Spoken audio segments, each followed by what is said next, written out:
This is Histories and Mysteries. I'm your host, Ashley, and this is Jessica. On today's episode, Ashley's going to be talking about the disappearance of Susan Cox Powell, and I'll be talking about the mysterious story of the colony at Roanoke. Yay! I'm very excited for yours. I don't know a lot about it. Like, I know that the whole colony disappeared, but that's really all I know. Yeah, that's basically all that I knew too, so I found out some pretty interesting facts about it, which is really cool, and I hope you guys find it interesting too, because it's a kind of short story. Well, that's actually perfect because mine's kind of long. So I'll just get right into it. But my story, it has been covered, and I first heard about it from the podcast Cold. It's an absolutely amazing podcast. I don't even know how many episodes, but the whole podcast is on this case. And he does such an amazing job at it and just getting the information. So ever since I heard it, I've been fascinated by this case. I'm not really sure what about it fascinates me, but it does. One of the things I want to preface this with is that this story does include domestic abuse. We don't talk so much about the physical. This has more of the mental and controlling issues in it. But if that is something that, you are not able to listen to at this point, go ahead and skip ahead to Jessica's story, because we do talk about, the emotional abuse and the controlling. And I do want to put out there the National Domestic Hotline. I'm going to put it here. And I'm also going to put it in the description. So if you ever need the domestic violence hotline, please know that they're there for you. And just because you call them doesn't mean that you have to take action. So if you're not ready yet, you can still call them. They can help you maybe make a plan of action. They can help you find resources. So if you're in a bad situation, give them a call, see what they can do for you. Their number is 1-800-799-7233. And domestic violence is kind of a topic, a near and dear to my heart topic, because for a while there I was working on my master's in social work, and that's where I did my internship, was at a emergency shelter for women escaping domestic violence. So we did some outreach for them, so I will pepper this in with some facts about domestic violence, and hopefully try and get rid of some of the stigma behind, well, why didn't she just leave? And it's more difficult than people think. But so to get started, I got my information from Como News, Seattle Times, obviously the podcast Cold, East Idaho News. Nate Eaton wrote an article, and then there's this awesome documentary called the Susan Powell, an ID murder mystery. So it's ID channel did this. It's really, really good. They stick to a lot of the facts. And it was really interesting hearing the podcast Cold and then watching the documentary and seeing the people and seeing if I pictured them how they actually were. It was kind of interesting. But I would like to start out with probably the world's most frustrating 911 call. Are you ready for this, Jessica? I don't think I'm ever ready for frustrating 911 calls. It's so frustrating. So, dispatcher, good morning. Social worker, hi, I'm on a supervised visitation for a court-ordered visit, and something really weird just happened. The kids went into the house, and the biological parent, his name is Josh Powell, will not let me in the door. What should I do? 911, what's the address? Social worker, it's 8199, and I think it's 89. I don't know what the address is. 911, okay, that's pretty important for me to know. Social worker, I'm sorry, just a minute. Let me get my car and see if I can find it. Nothing like this has ever happened before in these visitations, so I'm just really shocked, and I can hear one of the kids crying, but he still wouldn't let me in. Okay, it's 1 Oh, just a minute. I have it here. You can't find me by GPS? 911. No. Social worker.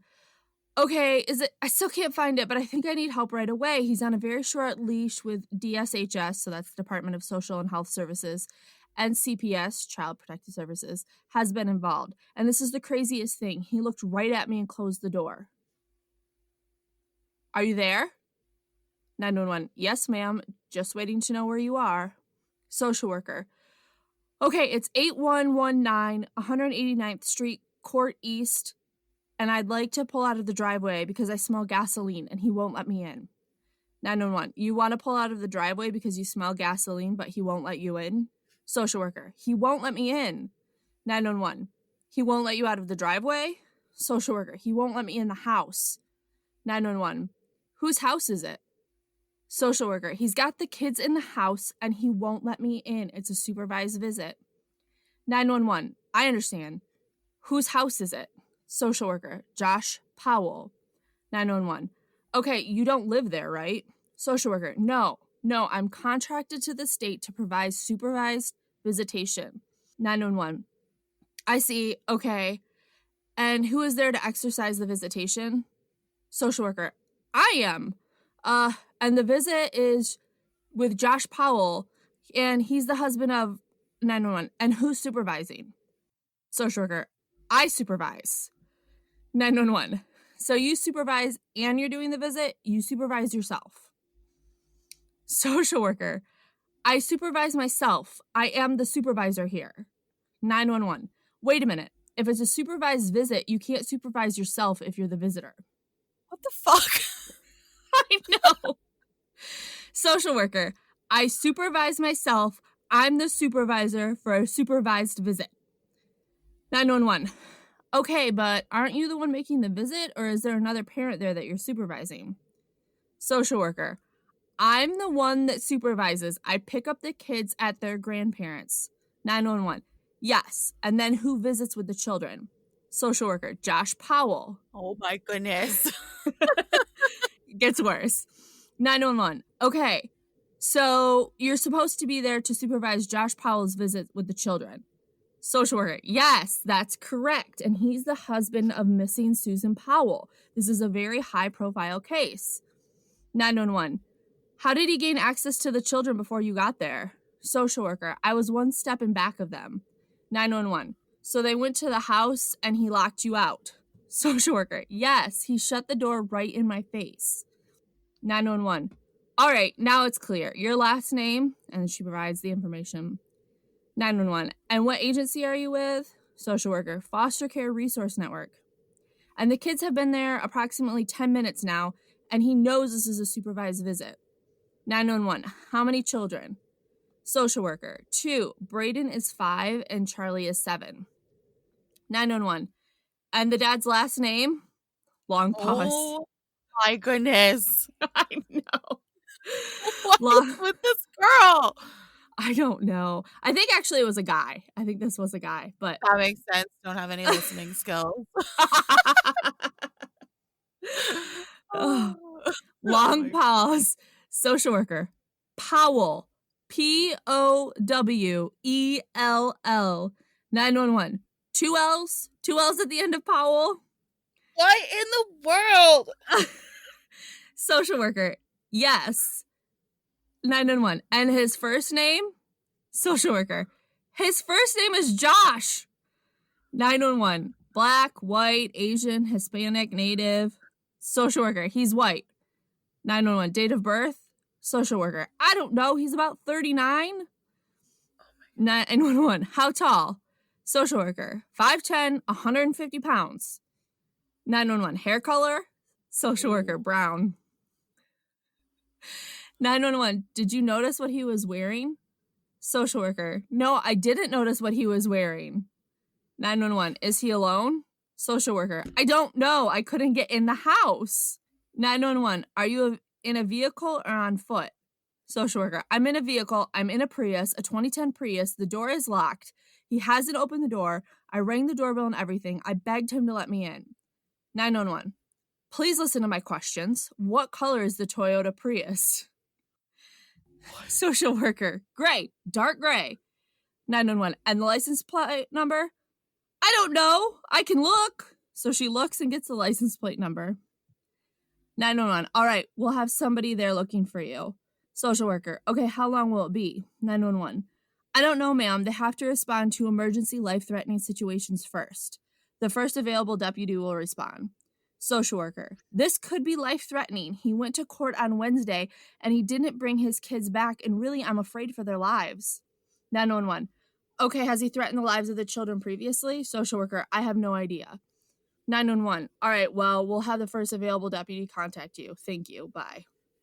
How frustrating. Oh my goodness. So we'll get back to that 911 call in a little bit. Oh, don't.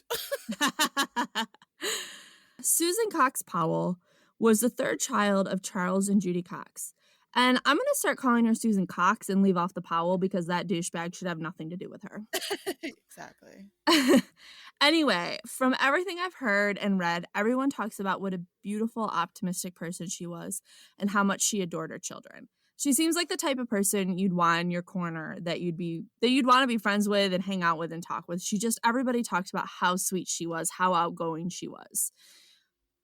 Susan met Josh at an Institute of Religion course through their LDS church. So both Susan and Josh and their families were Mormon.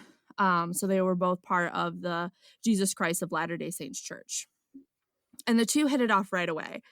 Josh was a little older than her, about 5 years. So, Jessica, you know the appeal of that. Jessica's husband is, 6 years older than you? 16. Oh, 16! 16, yeah, okay. I say, uno momento. I always forget. I just tell him he's a dinosaur. It's an old man. Exactly. Yeah, 16 years. All right, so you know the appeal of an older man. Yeah. So she was 19 at the time. He was 24. He was a little bit more experienced in life. And she was smitten. Less than a year later, they were married. I think it was about 8 months, and they were married. And they moved into Josh's dad's house. So it was Josh, Susan, and Josh's dad, Stephen. But little did Susan know, Josh already had a checkered, tough past. So Josh was born to Stephen and Terry Powell and had an extremely rough childhood. His family was part of the LDS community, like we said, but his dad, Stephen, was becoming more and more disillusioned with the church, and he really started to check out, which obviously caused a strain in their relationship. He was really hard on the kids, and I'm not sure why, but for some reason he took the brunt of it out on Josh. He was abusive. One of the stories I heard was that he would give them ice baths if they wet the bed to shock that behavior out of them, I guess. Oh. And actually, I should point in here, too, that I listened to, and That's Why We Drink's coverage of this podcast. They did it about a year ago. So some of this information I got from them as well. So all of this, paired with Stephen's absolute nutcaseness, led to his parents getting a divorce in 1992. You know, I haven't read or heard a lot about Josh's mom. Stephen kind of steals the show with his craziness. So I'm not really sure to what extent she played a part in it, but I do know that she was the one that filed for divorce. And there was quite a large custody battle over the kids, and the kids were kind of used as a pawn in this fight. So each parent would, in essence, kidnap the kids from the other parent, like when it wasn't their turn. And Terry claimed that Steve was too interested in porn, and he would even show it to the boys. He started showing the boys pornography at quite a young age, like way inappropriate age. One of the sisters they went on a trip, just her and him for some reason, I can't remember why. And they were in a hotel, and he had her watch porn and tell him how it made her feel. So just an all-around great guy. And I was actually talking to one of my friends who is, she's one of my coworkers. She is Mormon, and I was asking her about the church's view on pornography. And she said that they actively discourage the viewing or use of porn because they find that it's highly destructive to marriage, and even have programs developed for people to stop using it. So this kind of obsession with porn was another step away from the church, which is another step away from Terry. So Stephen claimed that Terry studied natural healing and herbs and mixed it with, quote, New Age mysticism with Mormon beliefs in a way that amounted to practicing witchcraft and devil worship. So everything I've read about Terry was that she was into the church, so I highly doubt she was practicing witchcraft. Not that I think there's anything wrong with it, but it, definitely goes against the church.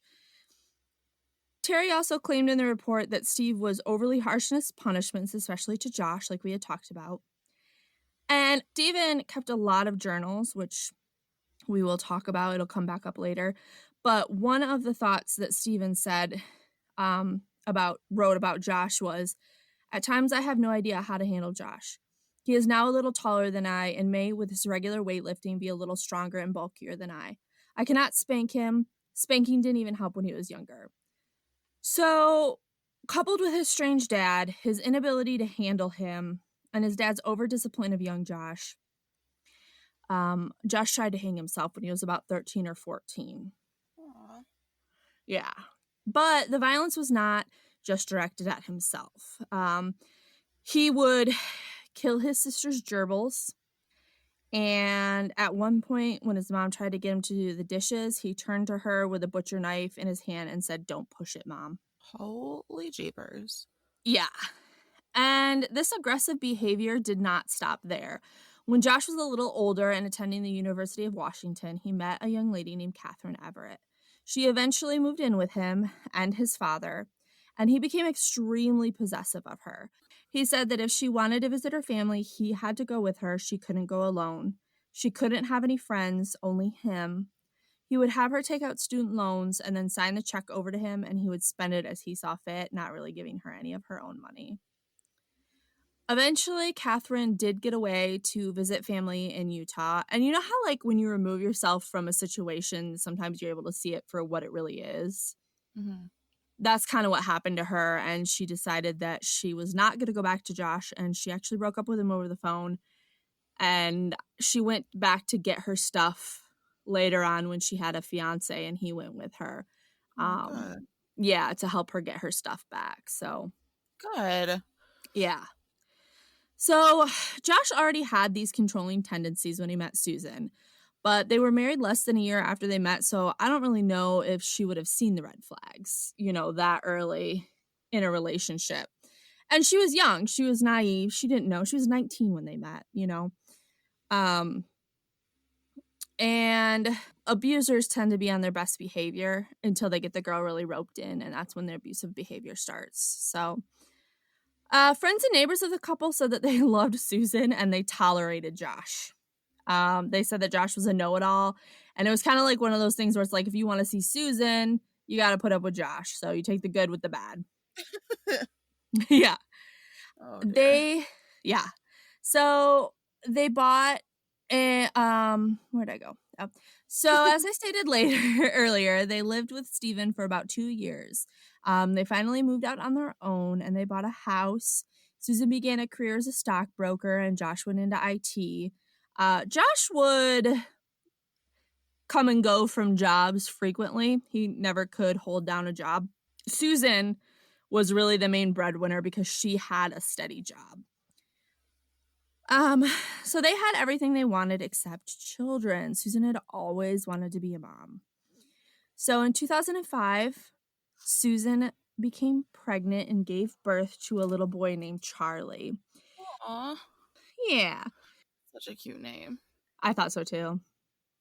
She said that when she became pregnant with Charlie was when she really started to notice a change in Josh. That's when he started to get meaner and more possessive. But she was kind of hoping that, like, well, maybe he's just nervous about being a dad, you know, hopefully it'll go away. But so the day she goes into labor, Josh couldn't be bothered to drive her to the hospital. He's had her parents take her while he finished up some stuff he was working on the computer. No. He showed up an hour and a half later. He brought his laptop with him and continued working in the delivery room. No, he did not. He did. Finally, Susan's dad walked over to him and was like, you need to go and help Susan. She's giving birth. Like, stop what you're doing. Yeah. Her dad is just the sweetest man. And it's just everything that I'm going to tell you about this is just so sad. And he's just like, you just want to put him in a little box and protect him. Like, he's just the cutest old man. So she gave birth to Charlie. And then in 2007, they gave birth to their second boy named Braden. It was said that her greatest joy in life was being a mother to these two boys. That's all she ever wanted to be, was a mom. Unfortunately, it didn't seem that Josh felt the same. He had a drastic change in his personality when she became pregnant with Charlie. Like I had said, he became rude, he became condescending, and he became more and more controlling. He would control the money by giving Susan a list of items on sale and telling her she could buy nothing else. He also made her log everything she bought on an Excel spreadsheet before and after she went to the store. So she would have to log the sale price and then come home and log how much she actually paid. And if she went over, he would lose his shit. He would tell her she had $10 for groceries for the week, and that was all she had. She would many times have to call friends for food. One friend said that she had called up and was like, do you have some hot dogs or something? My kids are hungry. He wouldn't let the kids eat because he said they're just going to poop it out. What? Yeah, that's kind of how the body works there, buddy. Oh, the poor little babes. Yeah, and I mean, they're like 4 and 2 at this point. So, and Christine on And That's Why We Drink had mentioned that, which I hadn't heard before, that one of the boys was diagnosed with malnourishment. Like, he was not getting enough to eat. Poor little baby. I know. But get this. Josh will go and buy munchies for himself and had his own pantry that no one was allowed to use. Oh my goodness, of course he did. Yeah. So she would also add her paycheck money to their joint account, and then she would go to use the card, but he would change the PIN. So he had complete control over their money. He refused to buy the children Christmas gifts, so she would have to squirrel away money here and there to just get them Christmas presents. But while he's out doing all of this, penny pinching, he's buying expensive toys, expensive computer equipment, expensive tools, expensive like electric toy cars. He bought 3,000 pounds of wheat. What? Why? I have no idea. What do you do with that? Make a lot of bread. I guess, but not let your family eat it. Yeah, well, he doesn't want his family to eat. He wants to eat all the bread. He's gluttonous. Gluttonous. Eat all the bread. And they did say that he was also physically abused her on at least one occasion that they know of. Ugh. So he was also distancing himself from the church, and he would get mad at Susan for going to church. But this was something deeply ingrained in her and something that she really enjoyed and was a really large part of her life. So that caused a lot of strife. She was starting to grow weary of the marriage and tried counseling, but it was really going nowhere. Josh was lazy and he didn't want to work. Apparently the therapist was getting frustrated. And she was getting to the point of divorce and even decided to catalog everything in her house on the advice of a divorce lawyer. So he said, you need to go and give proof of all the stuff you have, because if you get divorced, he can hide that stuff and say that you don't have that as an asset. So she did so by making a video, and she started out by saying this. This is me, July 29th, 2008. It's 12:33 Mountain Time. covering all of my bases, making sure that if something happens to me or my family or all of us, that our assets are documented. I hope everything works out and we're all happy and live happily ever after as much as that is possible. So she made this video, and the police found out that after interviewing people at her, after interviewing people at her work, found out that she had a secret safety deposit box that Josh didn't know about, and this is where she kept that video. They also discovered a letter on the outside that stated, Susan's last will and testament, do not show this to Josh. I do not trust him. Good. Yeah. Eventually, she did say to Josh, if this isn't working by our anniversary in April, I'm done. So, and I know that Josh had said to her on more than one occasion, like, you're not going to leave me. You're not taking my boys. They're mine. Yeah, so I think we can all see where this is going. On December 7th, 2009, the boys did not show up for daycare. So Debbie Caldwell, their daycare provider, tried to call at Susan's job and she didn't answer. She called Josh's job and was told that he didn't come to work either. So she decided to stop and check up on them because this was so out of character for Susan. She said she was always there on time, and if she was late, she always called. So the fact that she just didn't show up was really unusual. Good on that daycare worker, though, for right? calling. Yeah, for sure. So she knocked on the door. She got to the house. She knocked on the door. No one answered. There were no footprints in the snow. A blizzard had just hit the night before. So she thought that, if they had gotten up in the morning to leave, there would be footprints in the snow. Yeah. But there wasn't anything there. And she remembered that her husband, Susan had asked her husband the week before on tips to get the furnace ready for the winter. So she thought maybe something had gone wrong and maybe they were in there with like carbon monoxide poisoning. So she got really worried. And I have in here, you already did it, but I have in my notes, can we stop for a minute and give all the praise to this kind-hearted woman? Yeah. So after she knocked and no one answered, she decided to call Josh's sister, Jennifer, who, by the way, Jennifer is a fucking kick-ass bitch. Like, she is amazing, and we'll talk more about her, but she did not take any shit from her dad or Josh. She knew exactly what kind of people they were, and she knew that Josh had something to do with Susan's disappearance, and she tried to help the cops in any way she could. Like, she was an amazing. Yeah. So Jennifer and her mom showed up and called the police. When the police arrived, they got permission to break a window and go inside. No one was in there. There was no forced entry, but the family vehicle was missing. And neither Josh nor Susan called into their jobs, which was a lot like Josh, but not like Susan at all. She was extremely responsible. They also found Susan's purse, wallet, and keys that were there still. Did you hear my dog? Yeah. She got mad about something. I don't know what. I'm not laughing at the story. I'm laughing at your dog. She's so tough. Oh, that's so funny. Sorry.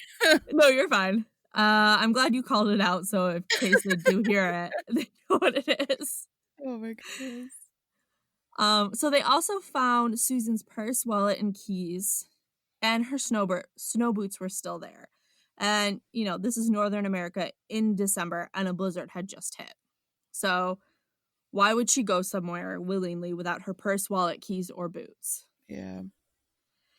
When the lead detective came on the scene, he noticed that there were 2 box fans set up in the living room, pointed at the carpet and turned on, and the couch had also been recently cleaned. Oh.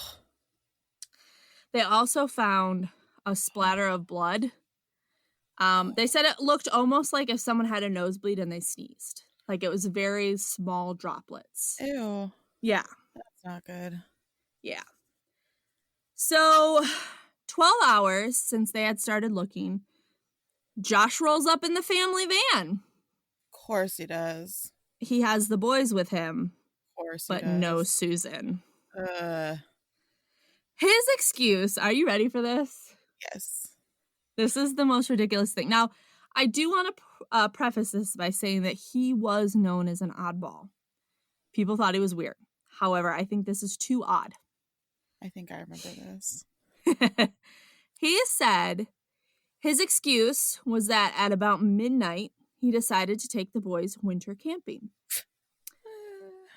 So, 12 o'clock at night on a Sunday with a blizzard, he took a 4-year-old and a 2-year-old out camping.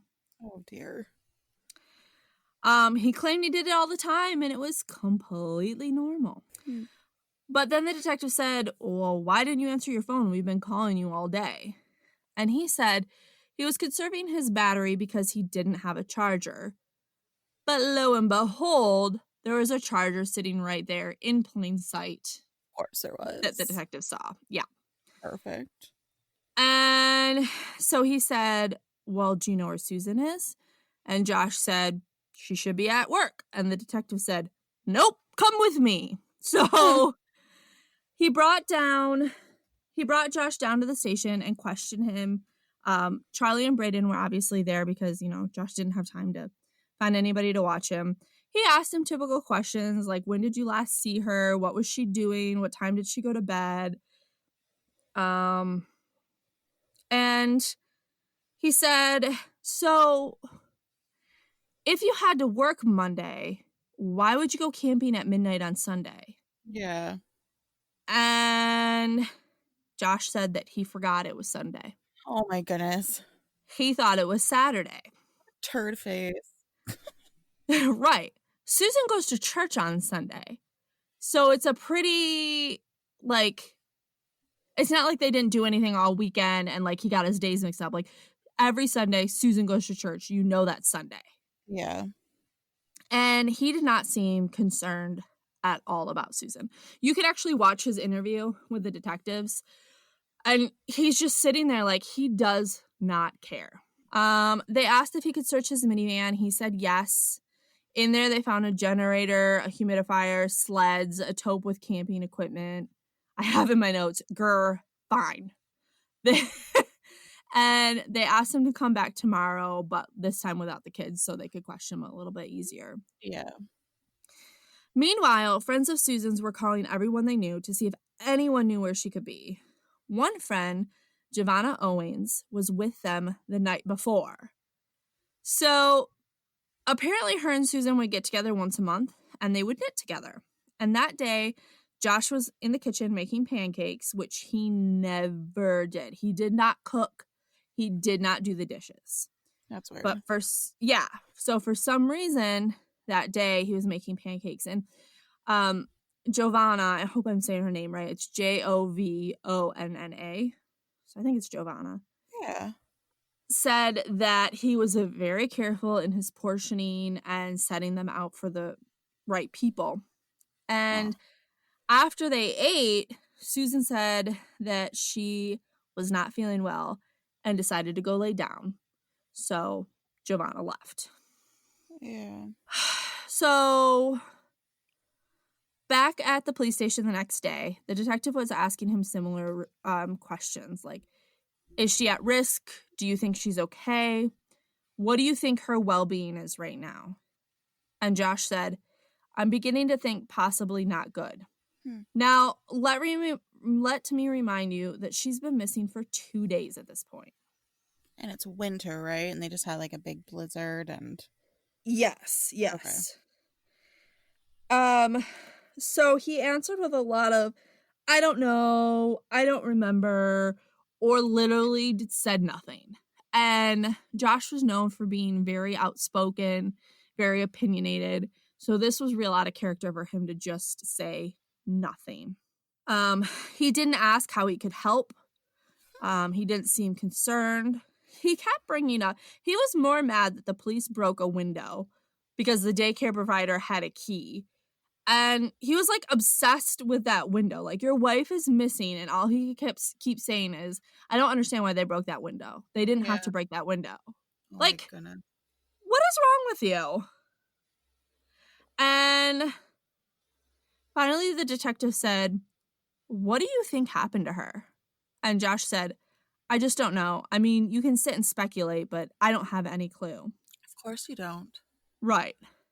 So during this time, counselors are also questioning the kids. So again, one's almost 5, one's 2. So they're not like, super reliable, but these counselors are counselors that are trained to ask kids after traumatic events questions like this. Yeah. And so they were talking to Charlie, the older one. And again, you can watch this video and it is bone chilling. So they asked Charlie who he went camping with. He said, my dad and my mom. No. And she said, your dad, your brother, and your mommy? And he said, yes. And then Josh had said that Susan didn't go because she decided to go to bed early. So then the counselor said to Charlie, so when you came home from camping, who came home with you? And he said, my dad. And she said, and? He said, and my mom stayed there. Oh. And she said, so your mom stayed there? And he said, yeah. Oh, And no. she said, where did she stay at the park? And are you ready for this? No. He said, my mom stayed where the crystals are. Ew. Yeah, this is a 5-year-old. That's creepy. Yeah. So Josh denied that she was even with them when presented with this evidence. And he basically said his kids were liars. So the detective then said, well, if you don't want to talk, I guess you can leave. I mean, you could leave anytime anyway. And Josh said, let me just think about it for a couple of days. Oh my goodness. The detective said, your wife is missing, Josh, and you want to think about it for a couple of days? And Josh said, yeah, but I've already answered everything. So Josh can't go home at this point because they're searching his place. They collected a shit ton of computer hardware. They did, like I said, find the blood droplets on the floor adjacent to the couch that had been recently cleaned. And after examining all of this evidence, they found several external hard drives that were encrypted, some of which they still have not been able to crack to this day. Like, they still haven't been able to get into his hard drives. That's gross. Yeah. So the police also went to the spot that Josh said they had been camping and found nothing. They know he was there because there was a shepherd or sheep herder, so a shepherd, who said, yeah, I saw their minivan there that night. But because of the fresh blizzard, there were no tracks or anything like that for them to look at. Oh, lucky. Yeah. So 9 days after Susan went missing, they declared Josh a person of interest because he just wasn't helping. He was more really actively hurting the case. And he was being super suspicious. So once he became a person of interest, he did what any sane and rational person would do. He packed up all of his stuff in the middle of the night and moved to Washington to live with his dad. Of course he did. Yeah. So your wife is missing. You're not out looking for her. You're not at home in case she comes home. You literally leave the state. Yeah. Like, you only do that because you know where she is and you know she's not coming back. So when a friend of Susan's found out he moved, she called the police and said, hey, Josh moved to another state. So in this case, snitches are awesome bitches. Good. The one time. Yes. So Susan's dad started talking to all the media, just kind of trying to get her face and her information out there, hoping that someone would hear the story, that would know something, and, help in case they see anything. He even hosted a vigil for her. And as the media rained down on Josh, he became more and more withdrawn, and he started to get angry. So not like, yes, please put my wife's story out there so we can find her. He got mad that people were, quote, putting Susan on a pedestal and not getting the real story about her. Yeah. So he's just such a shit person. Yeah. Josh finally decides to speak out and starts spewing lies about how Susan was emotionally abused as a child. That he said her mom was angry and her father was manipulative, and he made Susan sound really promiscuous and just not reliable and shocking behavior. And because her parents were so abusive, that's why she had to flee. So poor Chuck, that's Susan's dad.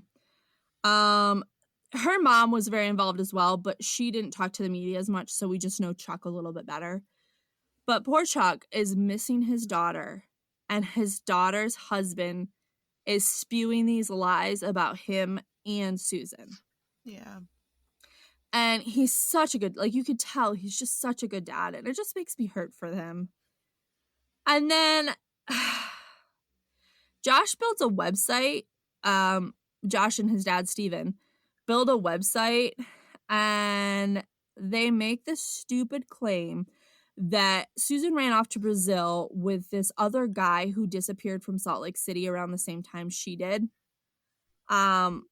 But there was literally no evidence that they had even ever met. And, everybody said how much she loved those kids. She would never leave them to be with some random man. She just wouldn't. So it just seems like they were trying to create an alternate to take the pressure off of Josh, but they were just so bad at it. Well, and it's funny because they're coming up with all these different stories. One, it's her parents were abusing her, which doesn't make any sense why she would flee because she doesn't even live with her parents. Right. And then all of a sudden it's oh no, she ran off to be with this random man that also disappeared and they have nothing in common. And it's just so berserk. Yeah, it's such a poor effort. So, because of all of this and all of the stuff that Josh and Steve were saying, Susan's family decided to hold a news coverage of their own in February of 2010.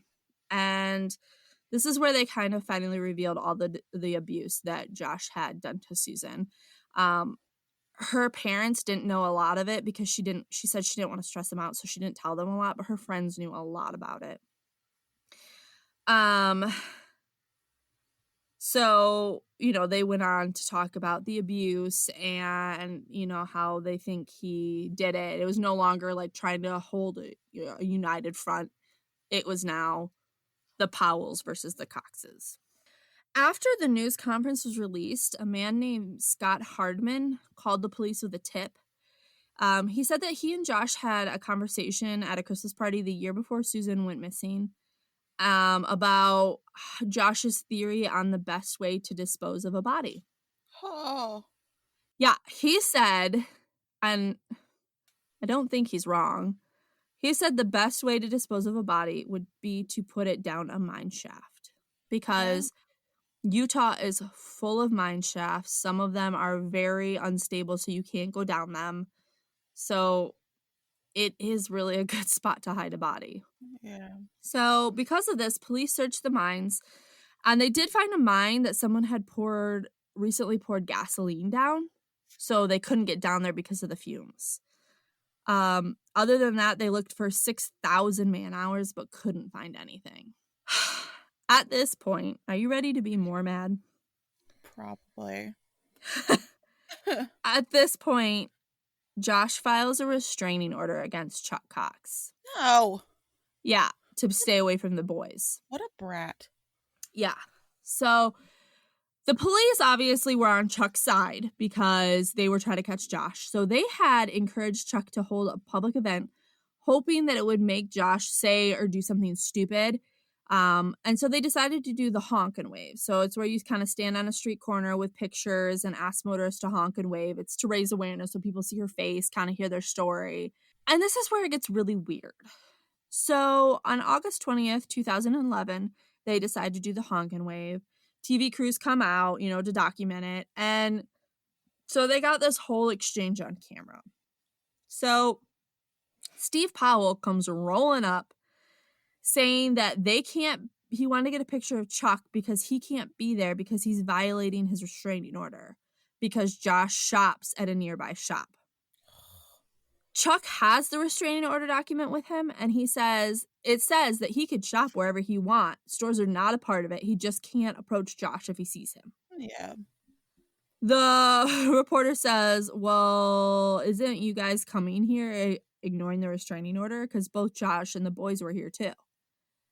And Steve says, we just wanted to see if Chuck was here. And Chuck asks, how is you being here helping to find Susan? So Steve asked him the same thing. He's like, well, how is what you're doing helping to find her? And it's like, do you not understand life? Like, what do you mean? Oh, this makes me so mad. So then Josh gets out of the car. His boys are in the car, and Josh gets out. He gets all teary-eyed and said that his family has had numerous attacks on them, and they were all spearheaded by Chuck, and it's just not fair. Of course not. Then Steven has to have one last say, and he drops a bomb, which will forever change the direction of the case. He says that they have a lot of information on Chuck and his family because they have Susan's journals and that they're very important evidence in her disappearance. And cops are like, what? We need those. That's evidence. Yeah. So on August 25th, 2011, the police get a search warrant to raid Stephen Powell's home. During this search, they find the journals and a whole new can of crazy. Do you remember any of this, Jessica? I've been remembering it as you've kind of been speaking it, but I can't think of like the events that are coming up. Okay. It's just as you're talking, I'm like, okay, I know kind of what's coming up and I kind of know what's happening, but I don't fully remember. Okay. It was like a year ago the last time I heard this story, so. Yeah. Okay, so Stephen Powell, Josh's dad, was... I remember. obsessed with Susan. Yeah. Yes. Okay. And a lot of people say he was in love with her. He wasn't in love with her. He was obsessed with her. Yeah. He wrote about her in his journals. He kept things like her underwear, her used tampons, the little cotton balls she used to take the nail polish off. Ew. He would put these in Ziploc bags and date them. He wrote songs for her. One of the lines in the song goes, I can love you in a secret way. I can love you each and every day. Oh. So, this man is delusional, and he truly felt that Susan loved him back by the looks she gave him or like the winks. He specifically mentioned one time that they were at the zoo. He was holding Brayden, and so she came over to take Brayden. And he said, she brushed her boob against my hand. So that was her giving him a sign. Yeah. I can't tell you how many people I've accidentally brushed my boob up against. Or like inappropriately touched by accident. You're like, oh, yeah. Did not mean to do that. Yeah, like these things get in the way. Like, yeah. I'm sure I have brushed my boob across many a strangers on accident. Like, yeah. That says nothing. Oh my goodness. So he read into that, and he did confront her about it one day, and they have this all recorded, like the audio. And you can hear that. If you listen to the Cold podcast, it's in there, and it's really creepy. He confesses her love for her, and like as nicely as she could, because I mean, this is her father-in-law, like, you know, and she's probably shocked. She turns him down. She said she wasn't interested. Like, so I mean, and you have to remember at this point, she's like in her early 20s, and Steven's like in his late 50s. And she was just like, no thanks. And he didn't get it. He didn't think that she said no, because I think she said something along the lines of like, I'm not interested, you know, you're my father-in-law. And he's like, well, she didn't say no. Oh. Yeah, so he got it in his head that like that was her way of politely saying yes. I don't know. Ugh. Again, psycho man. Yeah. So she would tell Josh about this, and he was like, well, you're just being dramatic. It's just my dad. That's just how he is, and blah, blah, blah. And this is when they decided to move out of his house. Remember a long time or earlier in the story, I said that they moved 2 years into the marriage, they moved to Utah. It was because Yeah. of this, Okay. because he was being so creepy to her. Yeah. He collected thousands of images of Susan's. He would follow her around town and take pictures of her without her knowing. He would sneak pictures of her body parts, like he would zoom in on different body parts and take pictures. Ew, creepy. And he would superimpose them on images of other women. Ugh. Yeah. Gross. He would sneak cameras under the bathroom door and take pictures, and would put mirrors and watch her go to the bathroom. Like, Ew. yes. So, aside from this creepy obsession with Susan and taking her pictures, he was also taking pictures of 2 little girls who lived next door. No. One of his windows looked into their bathroom, and he would take pictures of them in the bathtub, sitting on the toilet, undressing, which is obviously a felony.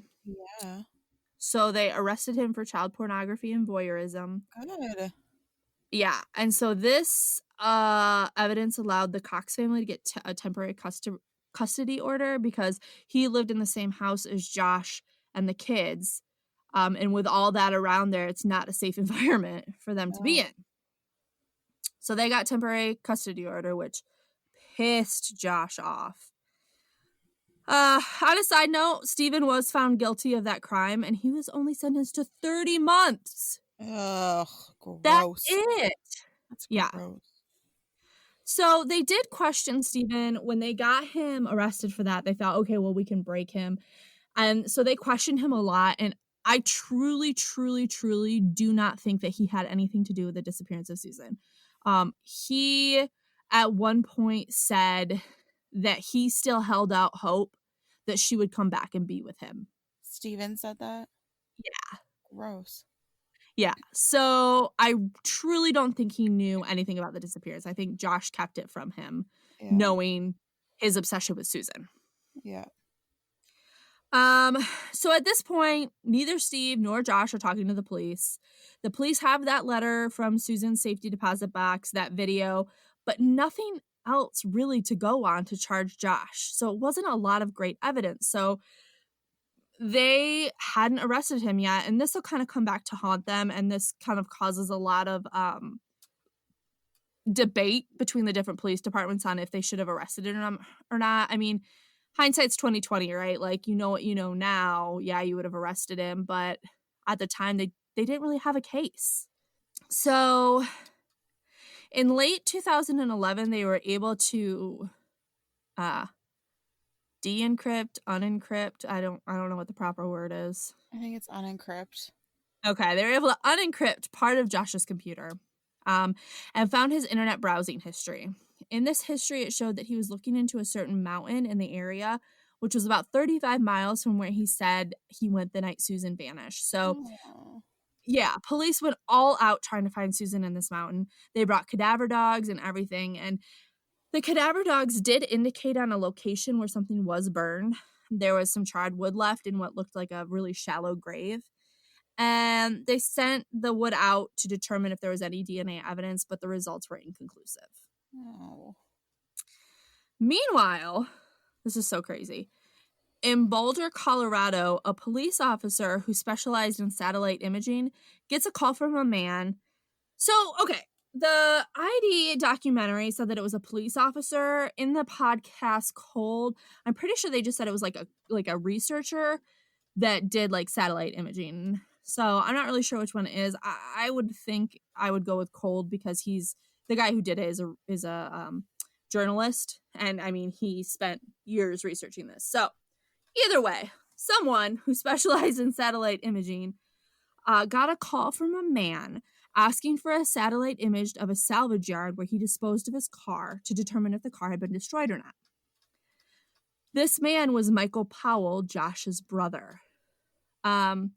So the officer or the researcher immediately called detectives working on Susan Powell's case, and they decided to look at Michael Powell as well. So they drive down to the salvage yard, and the car that he had sold, or that he had paid $100 to give to the salvage company for them to destroy it, was a really nice car. Like, it still worked. It wasn't crappy. It was a nice car. And so they couldn't figure out why they would want it to be destroyed. So detectives, again, along with cadaver dogs, went to the salvage yard, and the dogs indicated that a body had decomposed in the trunk of the car. Yeah, so they took the car back to Washington and found DNA in the trunk. So the theory was that Josh had originally taken her to a spot, whether he murdered her there or murdered her at home, but he took her to a spot and decides that this is not a good spot for her body when the police start looking. So he calls his brother to come help her move the body, and then his brother pays the salvage yard $100 just to get rid of this car after they had Susan in the trunk. Mm-hmm. They sent the DNA out from the car, and it did not match Susan. Oh. Yeah. So during all of this, the custody battle for the boys rages on. CPS was involved in the courts, and as a lot of people who have ever dealt with CPS or worked in a place that deals with CPS, their main goal is for reunification of the family. So they really push for reunification, but it doesn't make sense to me because Josh is a person of interest in the case of his missing wife. Yeah. He let the boys around his dad, who was taking pictures of these little girls, and they still want to reunite them. Yeah, it doesn't make sense. Yeah. So they went to court about it, obviously. And during the custody battle, the lawyer for the Coxes provided new evidence that they had found all kinds of cartoon pornography on Josh's computer. Yuck. Some of the pornography was incestuous. So the judge decided that children should not be returned to Josh's right then. She wanted Josh to go through a psychosexual examination, and then if he passed, he could have the kids back. So with this examination, he would have to have like a polygraph on him. He would be asked questions about Susan's disappearance, as well as sexual questions about the nature of his sexual preferences. So they scheduled that. And meanwhile, he was granted state supervised visitation with his sons, which would be a horrible mistake. So his first visitation is scheduled, and the children are brought to him by a social worker, the same social worker that we read the 911 call from in the beginning. The kids run ahead of the social worker. Josh lets the kids in, smiles at the social worker, and shuts and locks the door. Ew. The social worker is knocking, but Josh doesn't answer. She hears Josh say, "Charlie, I have a big surprise for you." She then hears Braden scream and calls 911. As she's waiting for the police, the house explodes into flames. What? Yeah. I did not remember that. The firemen couldn't even get into the house because the fire was so hot. It was over. They were gone. Oh. The saddest part was that the boys had hatchet marks on their skulls. Oh. Which means that Josh hit them with a hatchet before lighting the house and himself on fire. Oh, poor babies. Unfortunately, the hatchet didn't kill the boys. Their cause of death was smoke inhalation. Oh. So I think he wanted to kill them before the fire did because it's the less painful way to go. But I think he hit Charlie first, and that's when we heard Braden scream. Yeah. So these two boys who had such a short life left such a great legacy of love. In the documentary, Susan's friends and family mourned for their loss and talked about how sweet they were. After the explosion, the police learned that Josh had been planning this for days. He closed out his bank accounts, gave away the boys' toys, and he called his family to say goodbye about 20 minutes before he lit the house on fire. The police believe that he killed the boys because they were witnesses to the murder of Susan, and they were getting older now, so they were starting to talk more and kind of start to understand what was going on. So after this, they had no one to look to for answers other than Josh's brother Michael, who was the one that had the car we had talked about. So they turned up the heat on him, but on Friday, February 11th, 2013, Michael jumped from the 7th story of a parking garage and killed himself. Of course he did. In July 2018, Stephen Powell died as well. Good. So one of the people that I had talked about earlier that I forgot to mention was Jennifer Graves, his sister. At one point, she wore a wire for the police and confronted Josh and was like, I know you killed Susan. Tell me you did it. He did not confess, but just the badassery of that woman. Yeah. Aftermath. They never gained access to most of Josh's computer drives. They still haven't to this day. So could those hold some of the answers? Who knows? The Cox family sued the state of Washington, stating that they put reunification above the safety of the boys.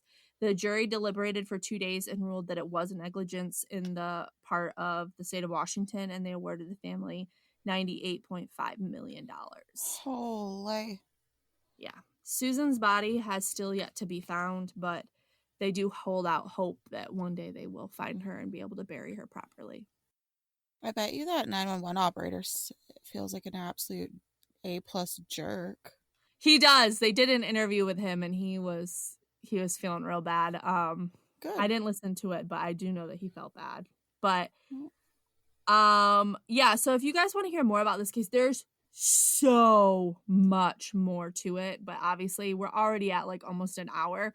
So I couldn't fit it all in, but I'm telling you, the Cold Pod case is one of the best podcasts I've ever heard. So if you want more on this story, listen to Cold. It's excellent. Woohoo. And that's the story of the disappearance of Susan Cox. Such a good story. It's one of my favorite crime cases. Like, I don't want to say favorite, but you know what I mean. All right, so it's a short one. Mhm. There's really not a lot on the case. So it's about Roanoke, the Roanoke colony. My sources were the Smithsonian Magazine. The author was Andrew Lawler. I used history.com, Wikipedia, which I didn't use much on it. I just used it to confirm some things. Gotcha. And History Extra, which I actually subscribe to. Nice. Since I did some research and I'm like, this will help me in the future. So Nice. So around 115 English settlers arrived to Roanoke Island from England in 1587, and this voyage was led by John White.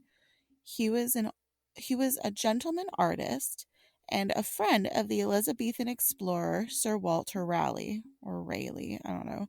It's Ralegh. I'm pretty sure it's Walter Riley. Riley? Okay. But I could be wrong. Don't come at me. I'm going to call him Sir Walter Riley because it just sounds better than Raleigh. The reason for this emigration was probably economic opportunity. However, religious freedom could have also have been another reason, since they were leaving their religion in England and essentially creating a new world for themselves. Yeah, that makes sense. So upon the first voyage by the English in 1584, so 3 years before White and his colonists arrived, it was described as a land filled with crops, game, and welcoming Indians. A new Eden. Next, Ooh. yeah, what a wonderful place. Next, a commander named Ralph Lane was sent to conduct a proper year-long assessment of the land to determine how promising it really was. He determined that the land was promising. However, the shallow coastal waters were not the best for warships, and they obviously wanted a place that was going to be good against the Spanish Armada and all that jazz. Yeah, that makes sense. They did a lot of like in all of the other settlements like Charleston, there was a lot of walls built up and like cannons placed and stuff like that. Yeah, so they just wanted the best place possible for if they needed to go to war against anybody. They also determined that the local natives were incredibly hostile, unlike their allies, the Croatoans, which I will talk about more about the Croatoans later on. They rebuilt an outpost on Roanoke Island, which was previously abandoned by other settlers. This was White and the other settlers that arrived. Fun fact, White's daughter gave birth to the first child born of white English-speaking parents in the New World. Oh, that's kind of cool. Yeah, and her name was Virginia Dare. But yeah, it's like I was reading a little bit, and apparently she was like this big, like, national hero essentially, because she was this darling little girl that was first born there, and so it was like this huge thing. So She was like the local celebrity. yeah, exactly. At this point, White, who was the governor of this new colony, needed to return to England in order to replenish supplies and to also obtain more colonists. Since they determined, hey, this is a great place to be, let's set up camp here. But they were running out of supplies because they didn't intend on it being I guess the climate was a little bit more harsh than they were accustomed to, and it was harder to find things, or I think some stuff was lost at sea. I'm not entirely sure, but they ran out of supplies a lot quicker than they intended. Gotcha. His departure was unfortunately delayed due to a war going on with England and Spain. So Queen Elizabeth I needed every ship available to help go up against the Spanish Armada. So unfortunately, White was unable to return right away as he intended. He also ran into some more problems, as on his first attempt back to Roanoke, his vessel was captured by French pirates and he was severely injured in the fight. Oh no! Yeah. Tragically, yet another disaster took place just a day before they reached Roanoke. A captain and several crewmen drowned in rough seas trying to reach Roanoke due to a dangerous sandbar in the Outer Banks. And the Outer Banks is a 200-mile or 320-kilometer string of barrier islands and splits off the coast of North Carolina and southeastern Virginia. That trip was cursed. Yeah. So this whole thing was just crazy cursed. Despite these issues, White and his remaining men continued on and eventually made it to the side of the island of Roanoke where the settlers would have been. However, when he finally managed to return 3 years later in 1590, everyone was 3 gone. years? All that took 3 years. Because his trip was delayed due to the war with the Spanish Armada. That's just And crazy that it took 3 years. yeah, because the seas were really hostile, so they didn't want to get captured or attacked. And I mean, he was already attacked and captured by the French, and he was really hurt, so he couldn't travel, right? So there was just a lot of things that unfortunately went wrong for that poor man. So yeah, 3 years later, he finally returned. Everyone was gone. The island was completely deserted. Could you imagine, like, coming back to that?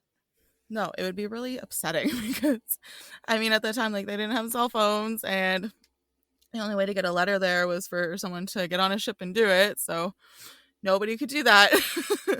However, a new fort had been fully erected, and only the heavy items remained, and homes had been dismantled and removed, which Oh. leads me to believe that they left on their own accord and were not forced out. But I'll talk about some theories later. Okay. Yeah, but to me, if they're leaving all the heavy items, it just Yeah. means that kind of, they left on their own and Yeah. weren't really able to carry everything. The only clue that was found to indicate what had happened was the word Croatoan carved on a post, which was the name, as I mentioned earlier, of an allied tribe to the English. You think they could have, like, left a little bit more? Like, I'll explain it a bit later, but it actually, like, makes a lot of sense as to why they did that, and they carved it into a couple of posts. okay. Like, I think they put CRO into one post, and then they were able to spell it Croatoan fully on another. Gotcha. So after some digging, I found out that Croatoan is also another island in North Carolina, about 64.6 or 103.9 kilometers Oh. Yeah. White had previously indicated that if they were forced out of Roanoke, that they were to carve a Maltese cross. For those not knowing what a Maltese cross is, because I also had no idea, I have no idea. it consists of 4 V or arrowhead-shaped concave quadrilaterals converging at a central vertex at right angles, 2 tips pointing outwards symmetrically. It's also known as the Cross of the Order of St. John, which was a medieval and early modern Catholic military order. I'm gonna have to Google this. Oh, okay. Okay. I got it. So it's like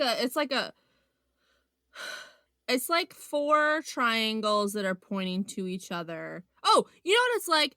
If anybody watches Star Trek, their little badges, they're like, Yes. you know what I'm talking about? Yeah. Yeah. And those are like inverted on each other. Yeah. That's so funny. So since White could not find any cross, he believed that the settlers left on their own and they were not forced to leave. Because he said, leave this cross if you're forced to leave. And then I'll know Gotcha. that it was malicious, right? Yeah. So White wanted to sail to Croatoan to find the colonists. However, a search was unable to be conducted as a massive storm was coming and his men refused to sail any further for fear of what would happen. The next day, they left without searching for the missing colonists. Oh, they're like, all right, peace out, good luck. Yeah. So some theories on the disappearances are John White believed that due to the carving that the colonists headed for Croatoan Island, which is now Hatteras Island. Since they had already lived there on Croatoan Island and were friendly with the natives inhabiting that place, and they were unfamiliar with the land and on how to survive since their supplies were incredibly diminished, which was why White headed back to England in the first place. Right, and then they still had to wait another 3 years. They were probably almost completely out of everything. Yeah, so his thought is that they went and lived with the Croatoans because they were actually friendly and that they could help them out. I like that thought. Yeah, me too. Other hypotheses are that they were captured and or killed by Native Americans, as there were other besides the Croatoan tribe that were hostile and had killed several Englishmen in the past on previous excursions. But then why would the Croatoan be carved in the tree? Exactly. And I don't believe this to be the case since there was no trace the colony had ever even been there. And like there would be items laying around, not absolutely nothing. And I mean, the native tribe wouldn't have a lot of use for all of their stuff. Like, yeah, they would have use for some of it, but I don't think that they would have use for all of it. Yeah, for sure. It would probably look more ransacked. Yeah, exactly. But like literally just everything looks so cleanly taken down and gotcha. Like their homes were dismantled. It just seemed so odd. Yeah. Or the other theory is that they relocated due to the fear that they were going to be captured by these hostiles. Isn't there also a theory of aliens? Probably. It's not in my notes, so. Yet another theory, there's a few of them, is that they had attempted to sail back to England on their own and got lost at sea, or that they met a bloody end at the hands of the Spaniards while they were trying to sail back. Or, okay. Did they have any boats left? I don't know. They might have made them out of the dismantled huts. Oh, okay. So, or that the colonists moved further inland and were absorbed into a friendly tribe, because I'm sure that they believed White was dead and wasn't returning, and like you said earlier, their supplies were severely diminished. Yeah, I think after like 2 years, I'd be like, yeah, he ain't coming back. Well, exactly, like even after a year, right? Yeah. It's also believed that the colony split into 2 separate groups, some waiting for the supplies that were promised to them, and others sailing 50 miles westward to a safer region. It was rumored that those living in Jamestown... It was rumored by those living in Jamestown that they heard of a few survivors living among the tribes. However, these stories were never confirmed. So, like you had mentioned Okay. in your previous story, Jamestown is another colony that was settled later on, I believe. And Mm-hmm. so they heard rumors that there were survivors of Roanoke living amongst the surrounding tribes, and they had kind of amalgamated into them. Gotcha. Yeah. Or, as it was seen years later in Jamestown, infectious disease or a plague could have potentially wiped out the young colony. However, again, no one was found. Yeah, there would be bodies or Yeah, skulls or something. exactly. Like there'd be bones, anything. So, Yeah. and nothing was found. So it was just a super bazonker story. But, Yeah. I think anyways, they went to Roanoke Island and or aliens. yeah. Yeah, I also think that they went to Croatoan. Yeah, that's what I meant. Yeah. Sorry. Croatoan Island. I also believe that they kind of went there and just were able to get some help. But we will never know because even to this day, it's a huge mystery and it baffles archaeologists and historians. And they can't figure out what happened. That is crazy too, because had they gone to Croatoan Island, you think that they would find remnants because they can look at bones and tell what ethnicity they were. So you think they would have found remnants of, that time period English bones. Yeah. And they haven't really been able to find anything. I think they found things like nearby that resembled different English artifacts, but I think that they were dated to be much later, so it wouldn't have been Gotcha. the time period. So Yeah. So it's interesting. it is. It's like this huge mystery. It's so confusing. Yeah, And especially because they didn't find, like, archaeologists didn't find any evidence, yeah.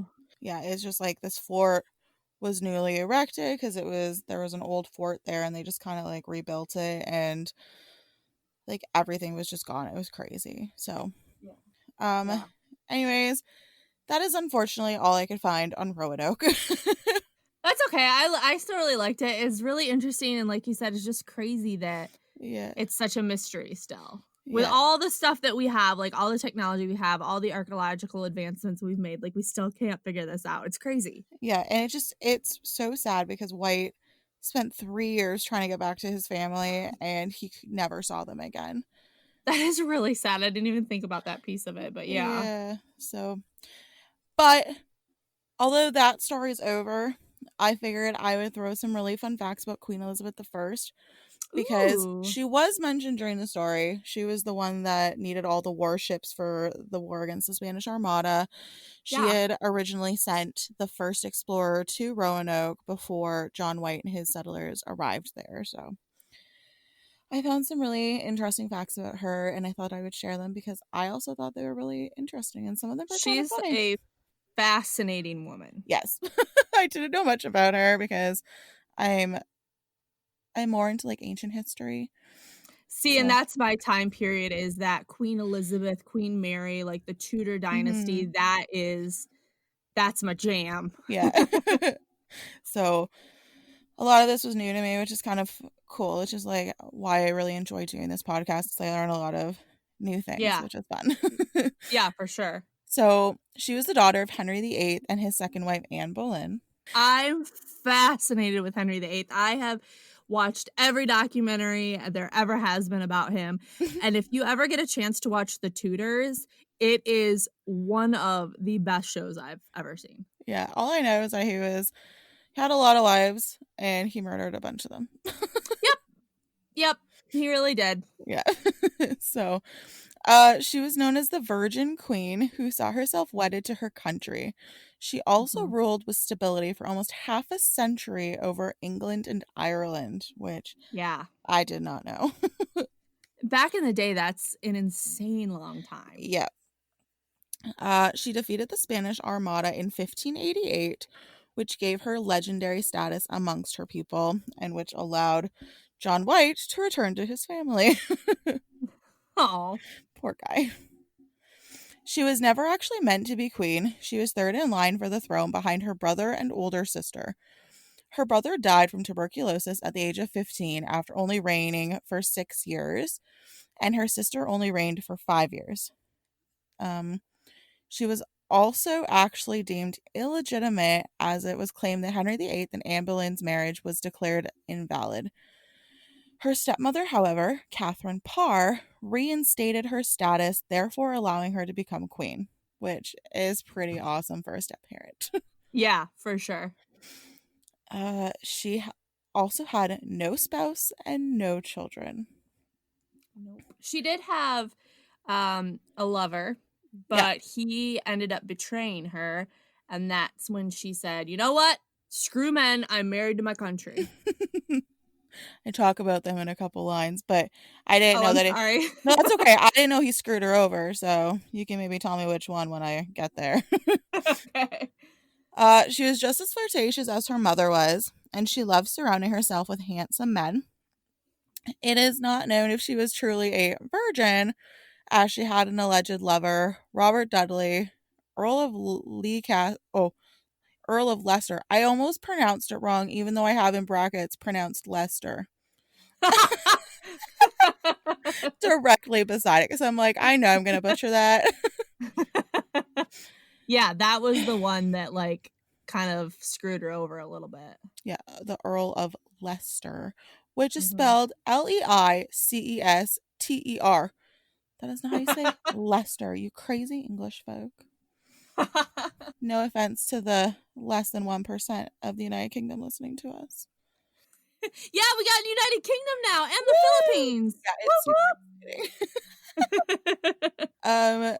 To ensure all eyes were on her, she wore lavish clothing and bright colors, while she made her ladies wear only black and white to ensure that she stood out the most and kept the attraction of men at court, which is the most baller move ever. For sure. Um, this is gross. So, her face was painted with ceruse, which is a mixture of white lead and vinegar, blech, which Mm-hmm. actually did a lot more damage to her skin than aging ever would have. Yep. One contemporary stated, quote, "Those women who use it about their faces do quickly become withered and gray-headed, because this doth so mightily dry up the natural moisture of their flesh." Unquote.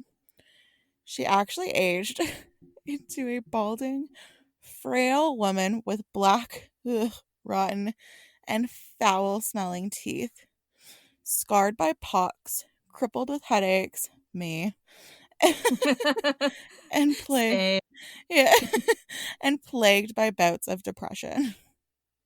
Yeah, because I think back then I can't remember what it was, but she brushed her teeth with something that was really sugary. Ew.